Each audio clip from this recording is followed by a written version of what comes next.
డౌటే లేదు, అనుష్క అంత ప్రొఫెషనల్ హీరోయిన్ టాలీవుడ్ లోనే లేదు. తనకు పాత్ర నచ్చితే చాలు ఎన్ని త్యాగాలు చేయడానికన్నా సిద్ధపడిపోతుంది. పారితోషికం గురించి పట్టించుకోదు. అవసరమైతే మిగిలిన సినిమాల్ని పక్కన పెట్టి తన కెరీర్ ని త్యాగం చేసి మరి ఆ సినిమా చేసేస్తుంది. రుద్రమదేవి, సైజ్ 0 అలా చేసిన సినిమాలే. రుద్రమదేవి కోసం 2 ఏళ్లు కష్టపడింది. కత్తి యుద్ధాలు నేర్చుకుంది, గుర్రపు స్వారీ చేసింది. రుద్రమదేవి కోసం చాలా కథలు పక్కన పెట్టేసింది. పారితోషికం కూడా బాగా తగ్గించుకుందని వినికిడి. ఇంత కష్టపడితే ఏమైంది? చివర్లో వచ్చిన గోన గన్నారెడ్డి అల్లు అర్జున్ ఆ క్రెడిట్ అంతా పట్టుకెళ్లిపోయాడు.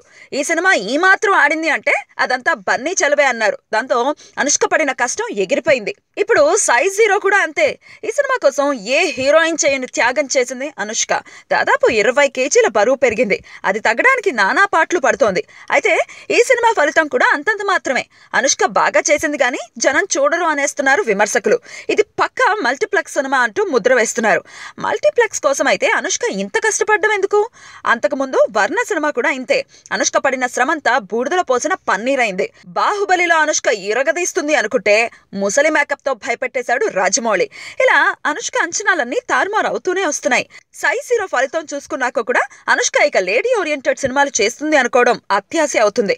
కొన్నాళ్ల పాటు రొటీన్ గ్లామర్ పాత్రల వైపే అనుష్క మొగ్గు చూపినా ఆశ్చర్యపోవాల్సిన అవసరం లేదు.